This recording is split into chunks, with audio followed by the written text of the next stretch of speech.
70 tahun saja karena nggak mengikuti dalam perang Tabuk ini oleh Rasulullah Shallallahu Alaihi Wasallam apa?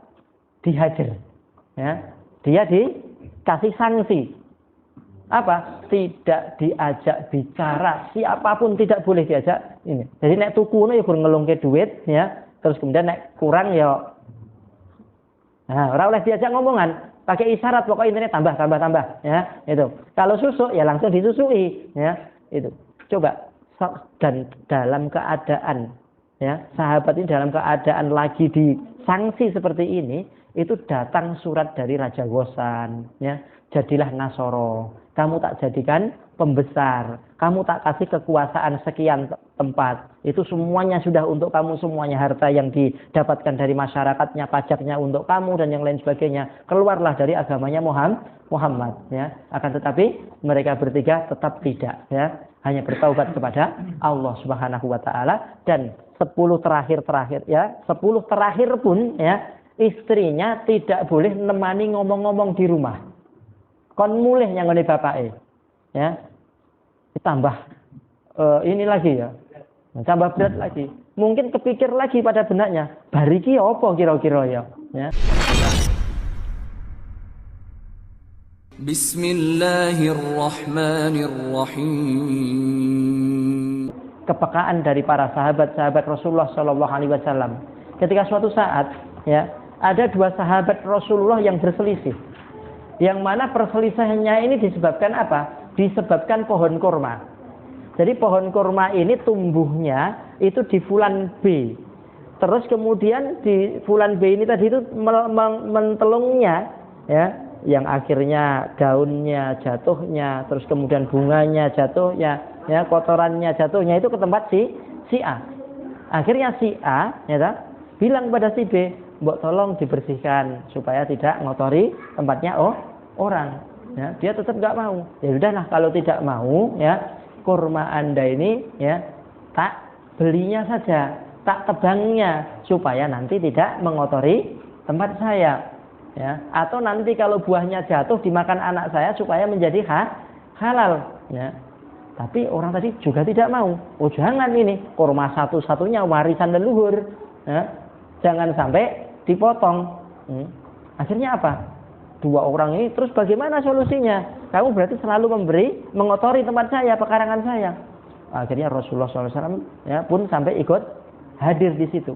Setelah hadir di situ, Rasulullah Shallallahu Alaihi Wasallam ya, mendamaikan, tapi ternyata belum berhasil, dan akhirnya memberikan janji kepada orang yang apa? Ya, orang yang si B ini tadi, hai fulan, tebanglah pohon kurmamu, maka Allah akan menggantinya dengan pohon kurma yang ada di surga. Si B tetap tidak mau, ya, biarin ya Rasulullah, ya. Sebenarnya ya enggak begitu merusak amat, enggak begitu ngotorin amat itu, ya. Akhirnya ada sahabat yang lain yang mendengar dari kisah ini tadi itu, yang waktu itu datang ke situ bersama dengan Rasulullah, ya. Lah ketika datang ke situ, sahabat ini tadi itu peka dia dengan kebaikan. Akhirnya apa? Dia berbisik kepada Rasulullah, ya Rasulullah, ya, apabila, ya, kurma itu aku ganti dengan kebun kurma, terus orangnya mau, apakah nanti, ya, Allah akan menukar kurmaku itu dengan kurma yang ada di surga? Maka jawabannya, iya, ya, Allah akan tukar kurmamu tadi itu dengan kurma yang ada di surga. Akhirnya dia datang, hai fulan, gimana? Aku tawarkan kepadamu, kalau pohon kurmamu yang satu ini tak tukar dengan saya mempunyai kebun kurma, isinya ada berapa puluh atau berapa pohon, ya, yang sudah berbuah semuanya. Jadi Anda tinggal memetiknya dengan ini, ya, tinggal menikmati hasilnya. Maka jawaban orang tadi, oh kalau begitu saya setuju, ya. Maka selesailah permasalahan, kemudian ditebanglah pohon kurma tersebut. Lah, sahabat yang satu ini loh, yang bersama dengan Nabi ini betul-betul mempunyai kepekaan dalam kebaikan, ya. Kenapa? Ketika sing janjeni Nabi loh, ya. Ya, Nabi ini yang menjanjikan Nabi. Kalau yang menjanjikan kita kan, atau mungkin yang menjanjikan hanya istilahnya itu makelar atau apa, ya, ini masih memungkinkan untuk dusta. Tapi kalau udah nabi nanti akan diganti dengan pohon kurma di surga. Dia berpikir, lah nek aku duwe pohon kurma ning surga, mosok aku ning neraka, ya. Lah terus panennya piye? Orang yang masuk neraka, pohon kurmanya di surga kan nggak mungkin. Pasti kalau diberi pohon kurma di surga, ya berarti orangnya juga ada di surga. Nah ini kepekaan para sahabat Nabi Shallallahu Alaihi Wasallam dalam kebaikan.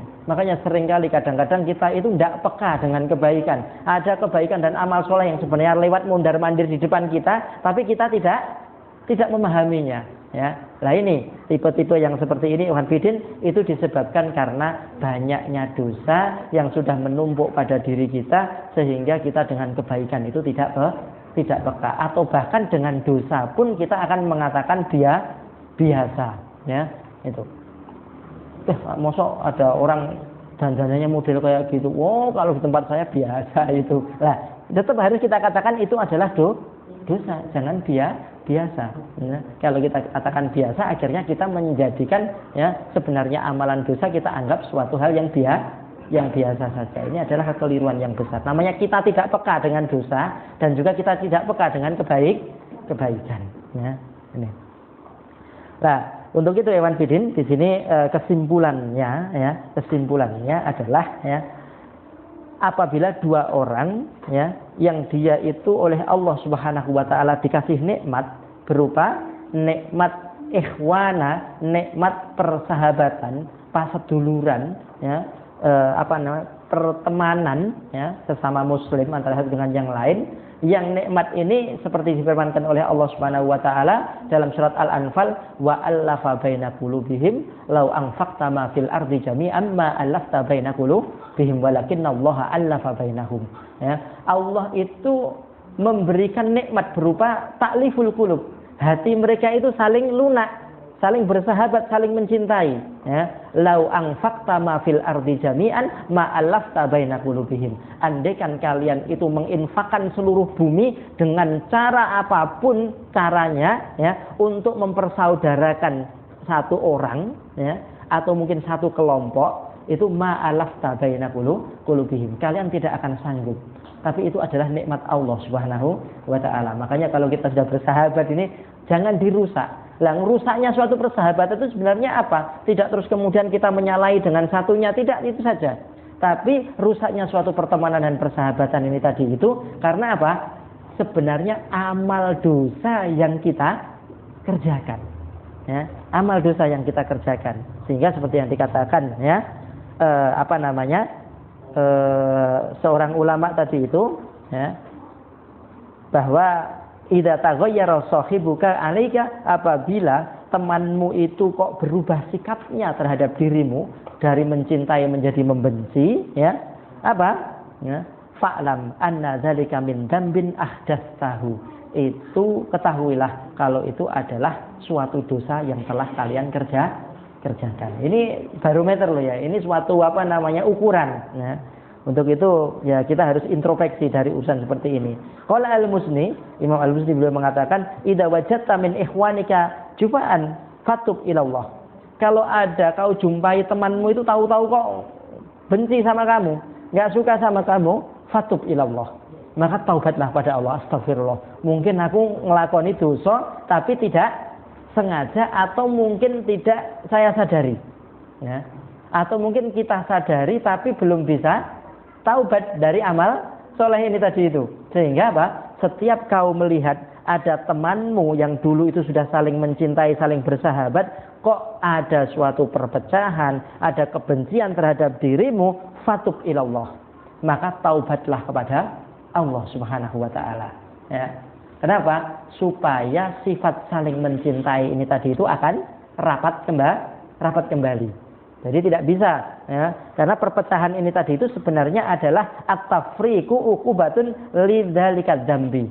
Karena perpecahan dari saling mencintai menjadi saling memusuhi ini tadi itu adalah uqubah, merupakan sanksi dari perbuatan dosa salah seorang dari keduanya ya. Untuk itu fa innaka ahdatsa dzamban ya, sesungguhnya kamu telah berbuat dosa, wa idza wajadta minhum ziyadatan wud fadzalika li taati ahdatsaha fashkurillah. Tapi apabila kau dapati dari temanmu itu kok semakin suka, semakin cinta kepada Anda, ya, pertemanannya semakin erat, terus kemudian hubungan dalam urusan dinnya juga semakin kuat, maka yang seperti itu bersyukurlah kepada Allah Subhanahu wa taala. Itu adalah berkah ketaatan kepada Allah Subhanahu wa taala. Jadi ukurannya ikhwan fillah arsyadakumullah, ya, apa? Ya. Apabila ada perpecahan dari saling mencintai, sebabnya adalah dosa. Apabila ya ada kecintaannya semakin meningkat, ya, tambah baik, maka sebabnya adalah ketaatan dan keberkahan. Ya. Nah, kurang lebihnya itu dari hadis Rasulullah Shallallahu Alaihi Wasallam yang kedua ini tadi itu. Kemudian ya hadis yang berikutnya ini karena banyak sekali babnya, ini dalamnya hadisnya banyak, jadi kita harus bacakan dan kita simpulkan, ya. Kita bacakan dan kita simpulkan. Tapi tetap babnya sama dalam urusan apa namanya, ya, dalam urusan hasad, dalam urusan saling membenci, dalam urusan saling memata-matai antara satu dengan yang lain. An Aisyah radhiyallahu anha qalat qala Rasulullah sallallahu alaihi wasallam inni la a'rif ghadabaki wa ridaki. Wahai Aisyah, sungguh aku mengetahui kapan kamu itu marah dan kapan kamu itu ridho. Ya. Qalat Aisyah berkata, qultu aku katakan, wa kaifa ta'rif dzalika ya Rasulullah? Maka beliau Aisyah berkata, bagaimana engkau mengetahui itu wahai Rasulullah? Qala, ya, Rasulullah bersabda, innaki idza kunti radiyah. Sesungguhnya kamu wahai Aisyah, apabila kamu itu dalam keadaan ridho, kulti, kamu akan mengatakan bala wa rabbi Muhammad. Ya. Demi Allah, ya, sebagai Rabbnya Muhammad. Ya, demi Rabbnya Muhammad. Wa idza kunti sakhitan, wa in idza kunti sakhitah, apabila kamu itu dalam keadaan marah, kulti, kamu akan mengatakan la wa rabbi Ibrahim, ya, tidak demi Rabbnya Ibrahim, ya. Qalat qultu ajal, kata Aisyah pada waktu itu, iya wahai Rasulullah, memang seperti itu. Lastu uhajiru illa ismaka, aku tidaklah, ya, menjauhimu kecuali namamu saja. Jadi Aisyah radhiyallahu anha ini, ya, sampai Rasulullah Shallallahu Alaihi Wasallam itu paham kalau bersumpah dengan nama Muhammad berarti Aisyah ini ridho. Tapi kalau kok dia nggak bersumpah dengan namaku, ya, nggak bersumpah dengan Rabbu Muhammad, ya, itu, maka orang ini tadi itu apa? Dalam keadaan tidak suka, ya. Demi Robnya Ibrahim, oh berarti ini Aisyah lagi ngambek ini, ya. Tapi kalau demi Robnya Muhammad, oh berarti Aisyah lagi senang hatinya. Makanya Rasulullah itu mengetahui, ya. Ini penting al-istiqra, bagaimana mempelajari, seorang laki-laki mempelajari istrinya. Bagaimana karena model-model satu istri dengan yang lain itu kalau marah berbeda-beda. Ada yang langsung ceplos gitu, ada yang cuma diem saja, ada yang dia itu masak tapi terus kemudian tidak mau nawarin suaminya. Biasanya kan habis masak itu biasanya, bi makan bi, ya, ambilkan ya. Nah, terus kemudian kok ini cuma masak selesai habis, ya sudah, terus pergi. Atau mungkin dia bikin minuman, ya, nggak ditawarkan kepada suaminya, ya, di dapur jadi, terus dia nggak ngomong apa-apa. Oh ini berarti harus dipelajari, ya, antara wanita satu dengan yang lain mungkin bisa berbeda, ya. Nah untuk itu, ya, ikhwan fillah arsyadakumullah, di sini Aisyah radhiyallahu anha, ya, dijelaskan oleh Imam Bukhari, ghardul Bukhari fi hadzal bab ayyubayyina sifatul hijron al-jaiz. Jadi Bukhari dalam kitab ini, dalam hadis ini ingin menjelaskan bolehnya menjauhi orang lain, ya, tapi yang diperbolehkan. Jadi menjauh dari orang lain itu tidak semuanya batil, ya. Akan tapi ada yang boleh. Wa annahu yatanawwa'u biqadril jaram. Sesungguhnya ini tergantung dari kriminalnya. Kriminalnya apa? Faman kana min ahlil isyan, apabila dia dari orang ahlul maksiat, yastahiqul hijran bitarkil kalamiyah. Ya. Di mukalamah, ya, bitarkil mukalamah. Kalau dia ahlul maksiat, ya, dan dia itu berhak untuk dijauhi dengan meninggalkan berbicara kepada dia.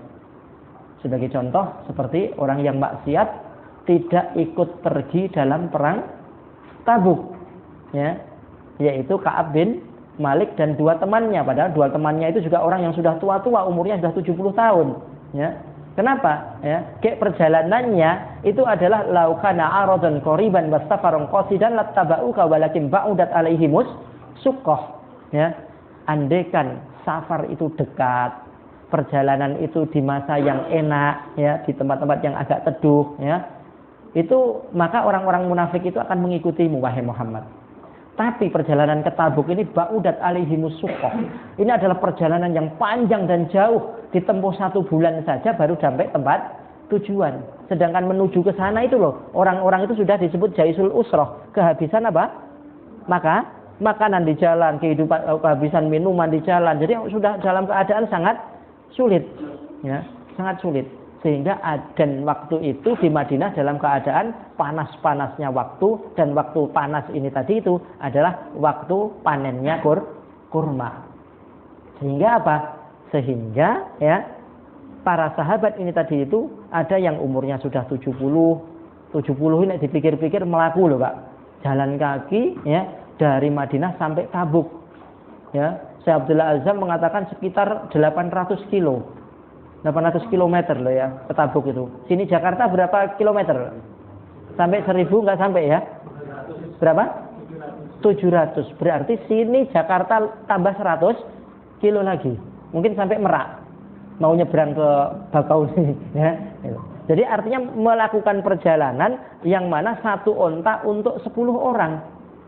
Akhirnya timbangnya iri-irian, ontone dibeleh wae dipangan bareng. Ya. Akhirnya jalan bareng, ontanya digunakan sebagai bekal. Ya. Ini para sahabat Rasulullah SAW. Ya.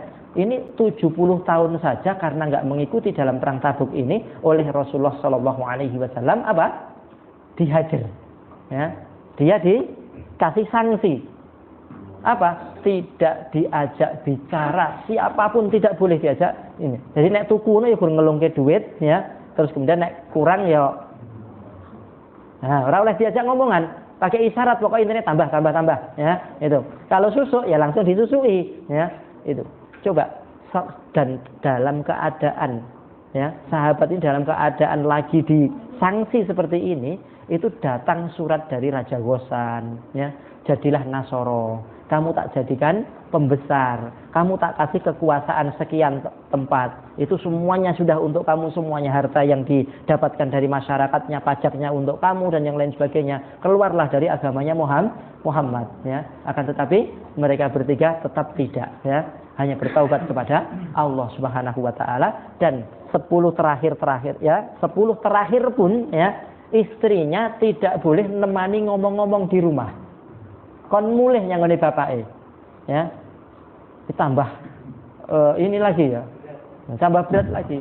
Mungkin kepikir lagi pada benaknya, bariki apa kira-kira, ya. Begitu beratnya hukuman Rasulullah SAW, ya, untuk orang yang tidak ikut dalam perjuangan di jalan Allah Subhanahu wa taala, ya. Nah, ini ikhwan fillah arsyadakumullah. Jadi salah satu yang hijron diperbolehkan yaitu tarkul mukalimah. Tarkun, ya, tidak boleh mengajak bicara, itu boleh.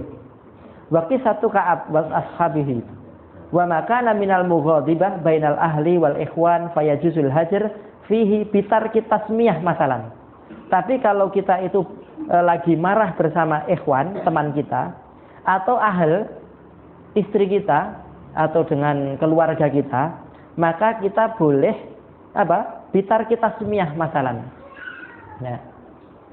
Pokoknya sedino iki mau orang nyebut abi atau tidak menyebut abah. Ya, biasanya kan babeh istri itu manggil suaminya ya tak? Tapi sedino iki mau ngomong sama bapakmu loh, ya. Ngomong sama bapakmu, ngomongnya sama anaknya, ya. Atau bapake fulan, ya. Jadi tidak menyebut dari nama suaminya tadi itu. Jadi kalau Anda itu melihat kalau ada istri Anda yang biasanya manggil sayang, terus kemudian kok namanya atau bahkan malah tidak menyebut namanya sama sekali, ya, dalam ucapannya itu menghindari penyebutan nama, oh ini tanda-tandanya ya dia menghajar kita, lagi tidak suka, ya. Nah ini bitarki tasmiyah atau ikhwan, ya, lagi mangkel dengan seseorang, ya, setiap cerita-cerita itu kita pasti kalau mangkel sama teman kita nggak mungkin menyebut namanya, itu oleh-oleh wae, ya. Tidak apa-apa, tapi yang penting tidak berlarut-larut. Cukup 3 hari, habis itu siapa yang memulai salam duluan itu yang akan mendapatkan kebaikan dan barokah dari Allah Subhanahu wa taala, ya itu. Nah, ini ikhwan fillah arsyadakumullah, ya. Jadi itu. Terus di sini dijelaskan qala al-Hafidz, Imam Al-Hafidz beliau mengatakan yu'khadhu minhu istiqra'ur rajul halal mar'ah, ya. Dari hadis ini juga bisa diambil bahwa laki-laki itu harus mempelajari sifat wanita, sifat istrinya.